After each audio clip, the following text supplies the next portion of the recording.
বন্ধুরা, বাজার থেকে কলা কিনে এনে খাবো বলে গড়েই কলা মজে যাচ্ছে। আর মজানো কলাগুলো ফেলে দিতে হচ্ছে, কারণ মজানো কলা খেতে একদমই ভালো লাগে না। বিশেষত চাম্পা কলা মজানো খেতে একদমই ভালো লাগে না। এই মজানো কলা না ফেলে এই মজানো কলা দিয়েই তৈরি করে নেন একটা দুর্দান্ত স্বাদের স্ন্যাক্স। তার জন্য কি করতে হবে, তার জন্য আমার এই ভিডিওটা পুরো দেখতে হবে। যারা যারা আমার চ্যানেলটাকে সাবস্ক্রাইব করেছো তাদেরকে অসংখ্য ধন্যবাদ। আর যারা আমার চ্যানেলটাকে এখনও সাবস্ক্রাইব করোনি, প্লিজ সাবস্ক্রাইব করে আমার পাশে থেকো। Hello everyone, welcome back to my channel. কেমন আছো তোমরা সবাই? আশা করি ভালো আছো, আমিও ভালো আছি। আজ আমি তোমাদের সাথে শেয়ার করব একটি দুর্দান্ত স্বাদের কলার স্ন্যাক্স। তার জন্য দেখো আমি মজানো কলা নিয়েছি, এগুলিকে খোসা ছাড়িয়ে নিচ্ছি।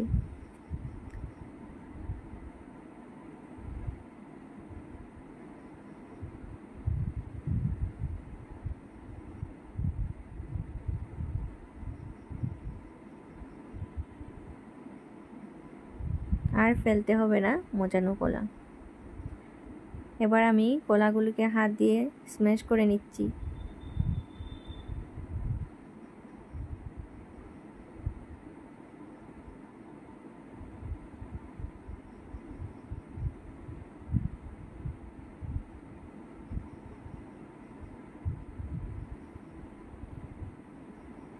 এটাকে তোমরা কলা পিঠাও বলতে পারো। কলা পাতা ছাড়াই কিভাবে তাওয়া বা কড়াইয়ে কলা পিঠা বানাতে পারবে সহজেই, তা আজ আমি দেখাবো।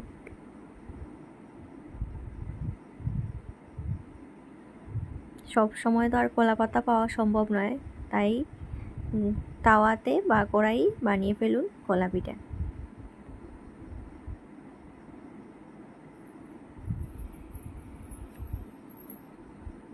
ভালোভাবে স্ম্যাশ করা হয়ে গেছে। এবার আমি দিয়ে দিচ্ছি 2 কাপ চালের গুঁড়া,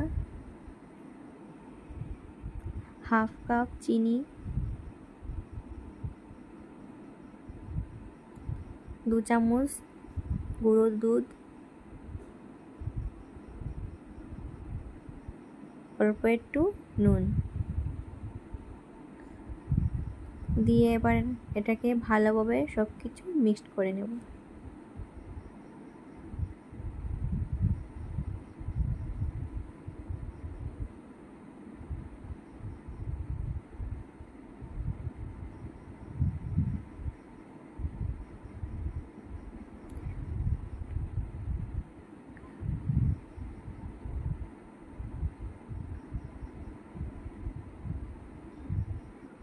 মিক্সড করতে কিন্তু জল দেবে না, জল দিলে ভালো হবে না।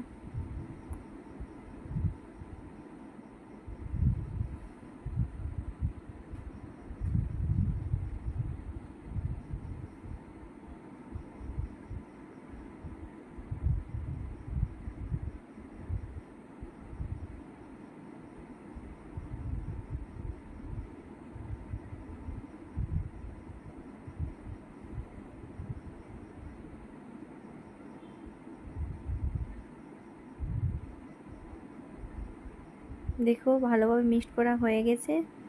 এবার আমি চুলায় তাওয়া বসিয়ে দিয়েছি।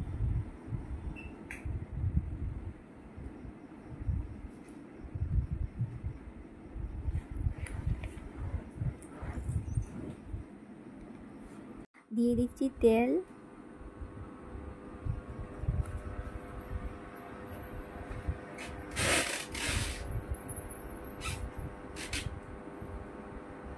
তেলটাকে তাওয়ার মধ্যে এভাবে ছড়িয়ে দিতে হবে।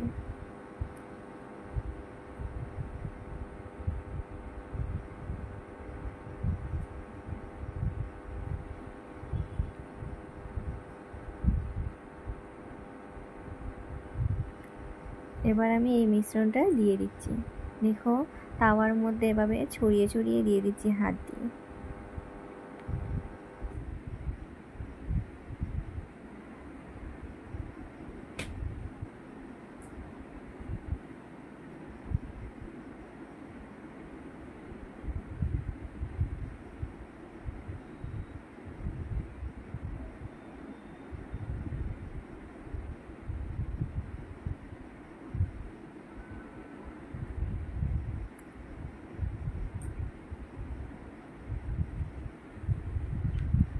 এভাবে সুন্দরভাবে ছড়িয়ে দেওয়া হয়ে গেছে। এবার আমি 2-3 মিনিটের জন্য ঢাকা দিয়ে দিচ্ছি। 2-3 মিনিট পর দেখো এবার আমি উল্টে দিচ্ছি। দেখো এই পাশটা পুরো হয়ে গেছে।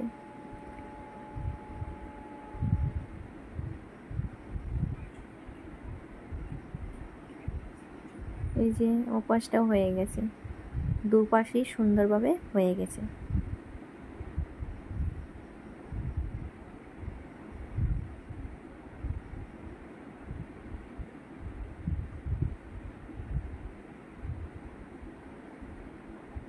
এবার আমি এটাকে তুলে নেব।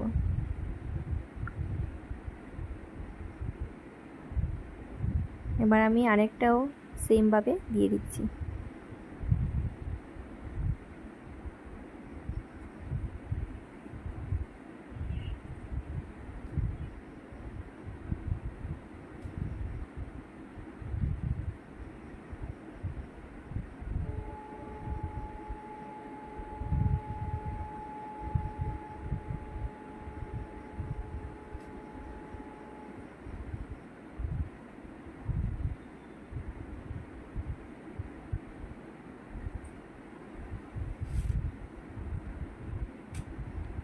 কেমন লাগলো তোমাদের এই ভিডিওটা? যদি ভালো লেগে থাকে তাহলে একটা লাইক করে দিও আর আমার চ্যানেলটাকে সাবস্ক্রাইব করে দিও।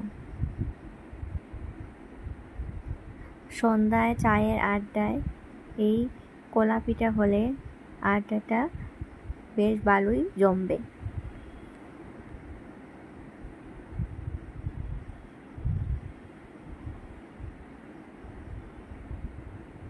কি বন্ধুরা, আর মজানো কলা ফেলবেন না তো?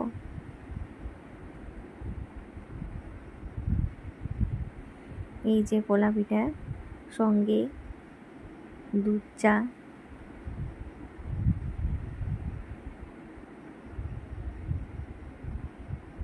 ভিডিওটা দেখার জন্য অসংখ্য ধন্যবাদ।